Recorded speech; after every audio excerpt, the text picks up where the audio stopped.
Hi, I'm Mike Rule.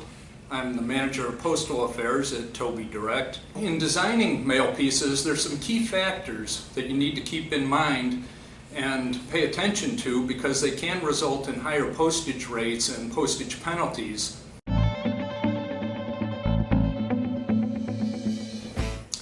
One of the most important aspects of a mail piece is the size. The size of the mail piece will determine whether the piece is mailable, first of all, and also what mail category it will fall into, whether it's classified as a letter, a flat, or a parcel. Each of those categories comes with its own set of postage rates, and letters being the lowest cost, followed by flats, and then the highest rates are parcels. So it's important that you stay within the parameters, the size parameters, that keeps you in the classification that you want to be in. Another important requirement is the shape of the mail piece. For the most part, pieces have to be rectangular. There are requirements for letter size mail, though, that restrict the overall size of the piece. In other words, the postal sorters cannot process pieces that are too square in shape or too oblong in shape. So there's what's called an aspect ratio that has to be considered when you're designing letter size mail to make sure that the piece is the right shape to process on those sorters.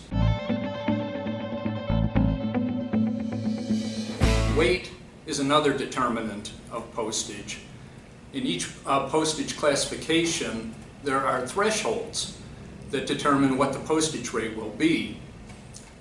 If you exceed those thresholds, postage goes up. So the higher the weight of the mail piece, the higher the postage.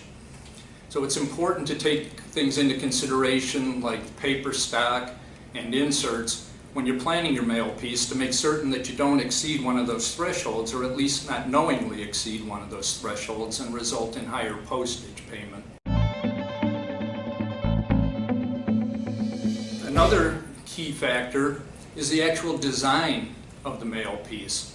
There are limitations with how much space you can use on the mail piece. The Postal Service has specific requirements for clear zones and where the address must be placed, where the postage payment method has to be placed, endorsements and barcodes. So it's very important when designing the mail piece that all of these things are taken into consideration. The main point I want to make today is it's very important in the early stages of designing your mail piece that you ask the right questions to make sure that you're going to allow yourself to get the lowest rate of postage possible